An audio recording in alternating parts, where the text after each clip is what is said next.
Nos encontramos en el claustro del Museo Diocesano de Santillana del Mar, que en realidad es un antiguo convento de frailes dominicos que fue construido en el siglo XVI y estuvo vigente la orden dominicana con estudios de filosofía, teología y artes en este edificio hasta el siglo XIX y posteriormente pasó a depender de las hermanas clarisas, que hace ya unos 15 años se han trasladado al otro convento de dominicas que estaba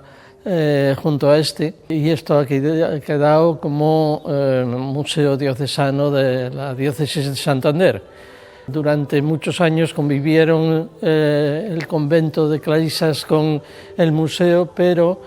a partir de ese año 2006 ya se trasladaron las clarisas y esto sigue siendo exclusivamente museo. Es un museo que se crea en el año 1968, justo al acabar el Concilio Vaticano II, con el fin de dar sentido a los cambios de liturgia que se estaban produciendo a partir del concilio y que suponían la retirada del culto de muchos de los retablos e imágenes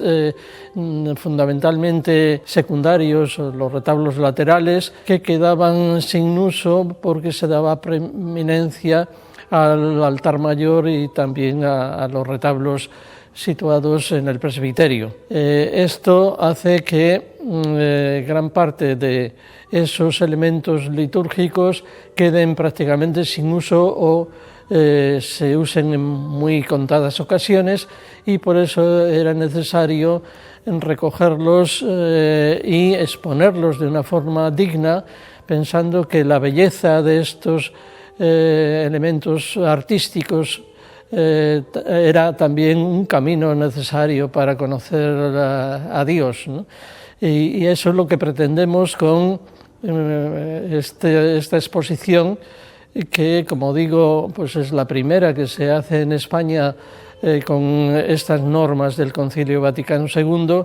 y que ya lleva más de 50 años vigente y con unas grandes colecciones de arte que son admiradas no solamente en España, sino prácticamente en todo el mundo, porque las relaciones de Cantabria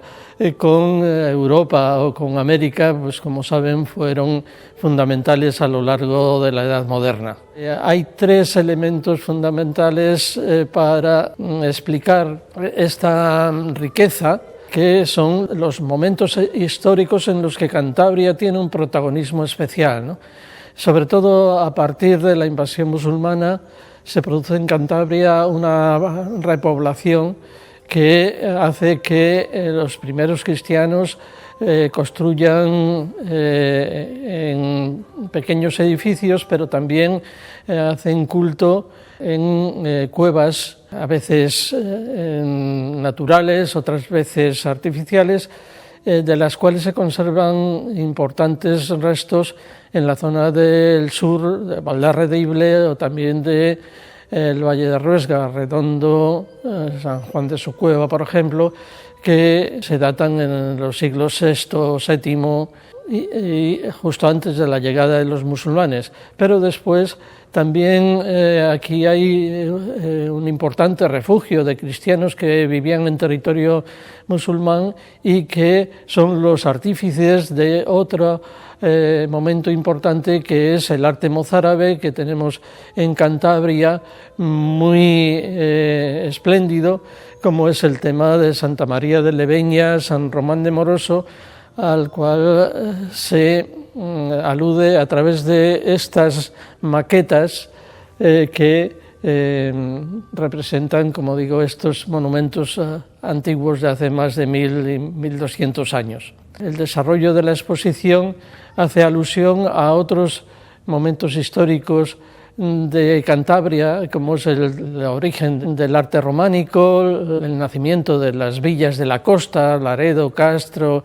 San Vicente, etcétera, que fueron muy importantes para las relaciones económicas de Cantabria con el occidente europeo, Francia y sobre todo Flandes, de las cuales conservamos pues, elementos de arte gótico muy importante. A partir de ese momento, el Renacimiento, a partir del siglo XVI y el descubrimiento de América va a ser otra etapa floreciente por la relación de los indianos de Cantabria y en concreto de Santillana del Mar y de sus aledaños con México y sobre todo con Filipinas y a través de Filipinas con China, como vamos a ver en una espléndida sala en donde veremos la platería mexicana o los marfiles, sedas, porcelanas, conchas, etcétera, de origen chino que llegan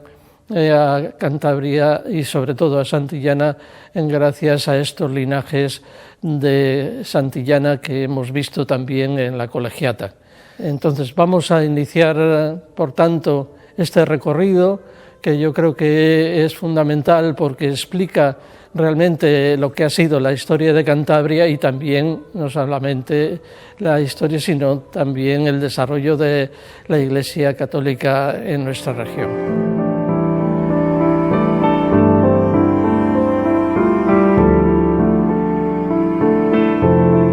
En esta sala recogemos una serie de elementos arqueológicos de la época prerrománica y románica de iglesias antiguas que siguen estando en activo, es decir, siguen teniendo culto, pero que estos elementos habían sido ya retirados ya en épocas anteriores para ampliaciones de las propias iglesias. Son celosías prerrománicas al estilo de las que se encuentran también en Asturias, que en este caso proceden de Liébana, también capiteles prerrománicos y románicos, un tenante de altar, es decir, el pie de donde estaba soportada la mesa de altar, o también canecillos o modillones de lóbulos mozárabes de la iglesia de Santa María de Leveña o de la iglesia de San Román de Moroso. También aludimos a orfebrería antigua de esa época, tanto románica como gótica, como son las cruces de esmaltes que vienen de Francia en la mayor parte de las ocasiones. Muy importante esta relación de monasterios españoles y sobre todo cántabros con Francia, con los talleres de esmalte de Limoges, o para las iglesias ya góticas, cruces procesionales que también a veces tienen restos de esmalte o de vidrio para decorar los campos de las cruces. Un asunto fundamental del arte lebaniego, pero cántabro en general, y después con una proyección nacional e internacional, es el tema de Beato de Liébana, que fue un monje que vivió en el monasterio de Santo Toribio en el siglo VIII y que escribe un libro para comentar el Apocalipsis de San Juan, pero incluye unas ilustraciones que van a ser fundamentales para todo el arte occidental, ya que en ellas se va a basar fundamentalmente la iconografía románica. Tenemos un facsímil de esta obra de Beato y junto a ella pues las cruces esmaltadas y diferentes ilustraciones de esos momentos fundamentales del Apocalipsis que van a aparecer después en las portadas y capiteles de las iglesias románicas. El siglo XV es fundamental para Cantabria porque es la época de mayor auge de las villas de la costa que tienen relaciones con los puertos del Atlántico francés o de flamencos, ¿no? Eso significa que hay mucha relación económica y una interrelación artística muy importante, ya que hay artistas españoles que van a Francia, pero también muchas obras francesas y flamencas que vienen a Cantabria, sobre todo para esas villas de la costa como Castordeales, Laredo o San Vicente de la Barquera, Santander, menor interés en ese momento. Pero aquí tenemos obras de grandes artistas flamencos como Hans Memling, etc., y también obras de devoción como son los Reyes Magos, imágenes de la Virgen, San Sebastián, etc., o San Jorge y el Dragón de la iglesia de Penagos, que es un gran cuadro que formaba parte del retablo principal anterior al actual de la iglesia de Penagos. Una de las joyas de principios del siglo XVI es este gran esmalte de Limoges, Francia, que fue donado por un canónigo fabriquero de la Catedral de Granada, cuando se produce la ampliación de la Catedral de Granada con el altar mayor, el presbiterio, y que regala a la iglesia de su pueblo natal, de Béjoris, este espléndido retablo de esmaltes, de los cuales se conservan otro en el Vaticano y otro en el Hermitage de San Petersburgo. Son obras cumbres del arte europeo y que tenemos en Cantabria precisamente por esa donación que hacen a sus parroquias los vecinos del lugar que tienen cargos importantes, en este caso en Granada. Sin embargo, otro aspecto muy importante del arte de Cantabria, sobre todo en el medio rural, es un arte popular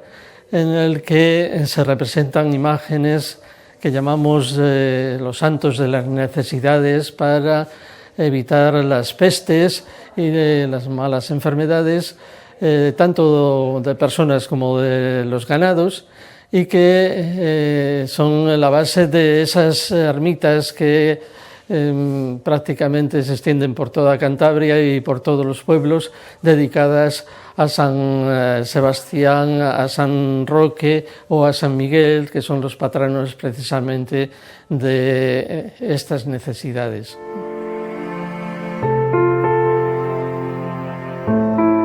También dedicamos una especial atención a la música, que durante la Edad Media y también en la Edad Moderna pues tuvo mucho interés para las grandes iglesias, colegiatas, monasterios, y se han conservado partituras del siglo XIII, de las que solamente se escribía una sola línea, con los neumas en la parte inferior y superior, para pasar después ya en el siglo XV y XVI a las 5 líneas del pentagrama normal o a las atriles de los coros con los cantorales que vemos en conventos y colegiatas, ¿no? Muy importante también el órgano, que es un instrumento que enseguida se instala en las villas de la costa, fundamentalmente en Castro, Laredo y Santander, y que va a pervivir pues hasta nuestros días con grandes instrumentos que, aunque son modernos, se conservan los antiguos, como es el caso de estos elementos del anterior órgano de la iglesia de Laredo.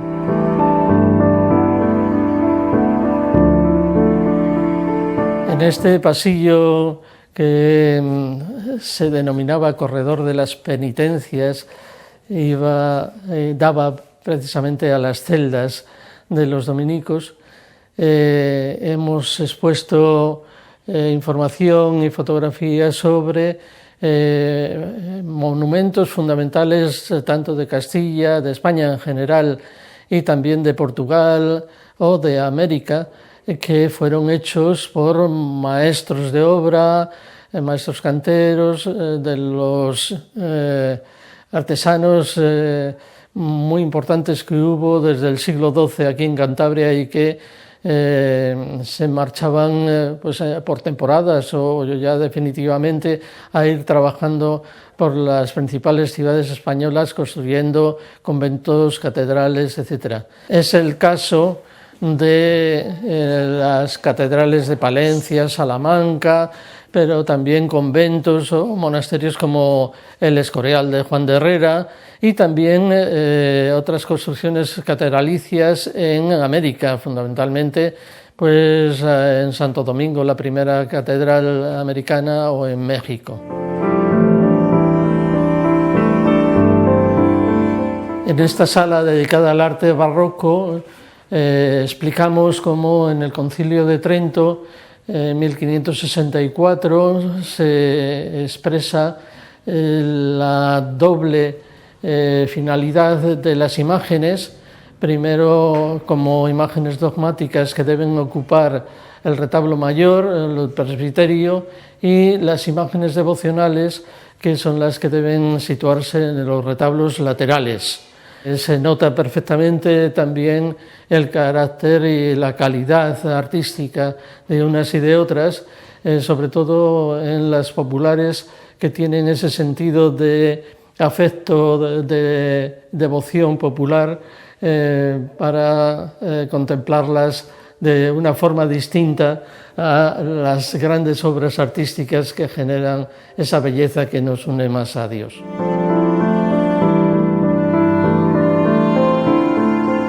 Otro aspecto importante para valorar la belleza del arte es que no tiene por qué estar en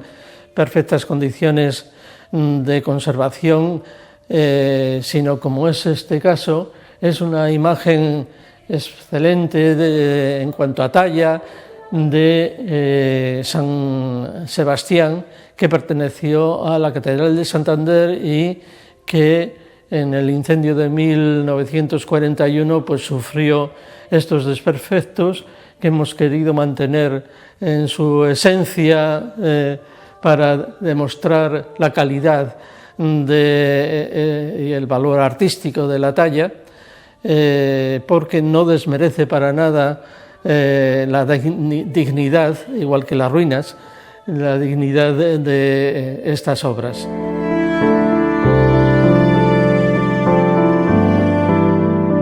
Esta obra es un ecce homo que talló a principios del siglo XVII el gran escultor vallisoletano Gregorio Fernández y representa el realismo de la escultura barroca en España, que hace que sea uno de los valores devocionales más importantes para la liturgia y sobre todo para la estética barroca. En este caso, el sufrimiento, el dolor se impone a través de una espina de la corona que se clava en la ceja por delante del ojo, y el realismo que supone los ojos de cristal, los dientes de marfil o la sangre que va cayendo desde la cabeza por todo el cuerpo.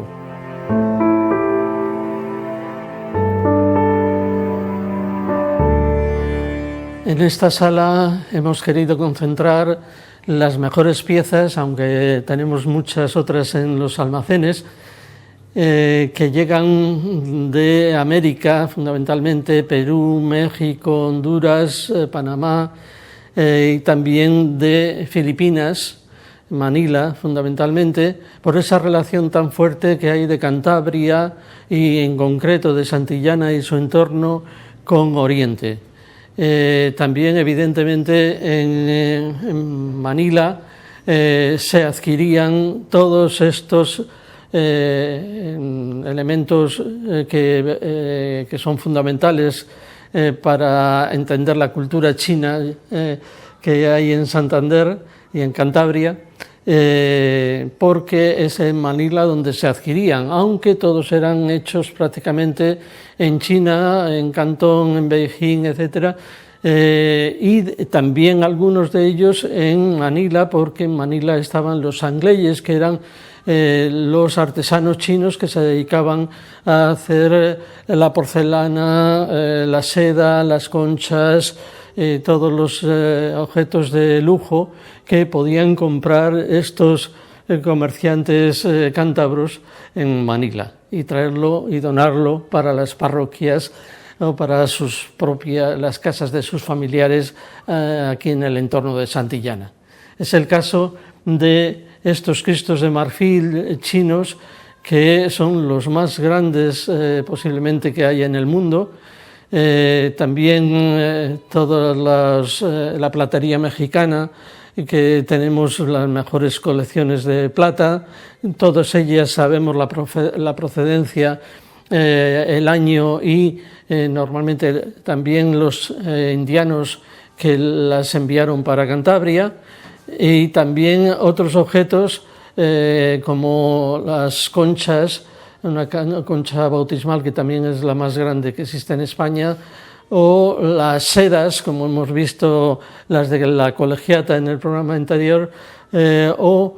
sedas que también tenemos aquí en el museo de ornamentos litúrgicos, o una excepcional sombrilla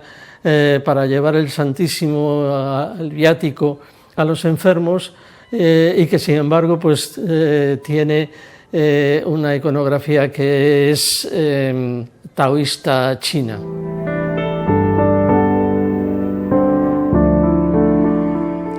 El museo se compone de 3 salas más que son muy adecuadas para conocer, como hemos dicho, toda la historia de Cantabria. Esperemos que haya sido de su agrado, pero les invitamos a que le puedan visitar presencialmente, porque podrán disfrutar mucho más directamente de estas joyas artísticas.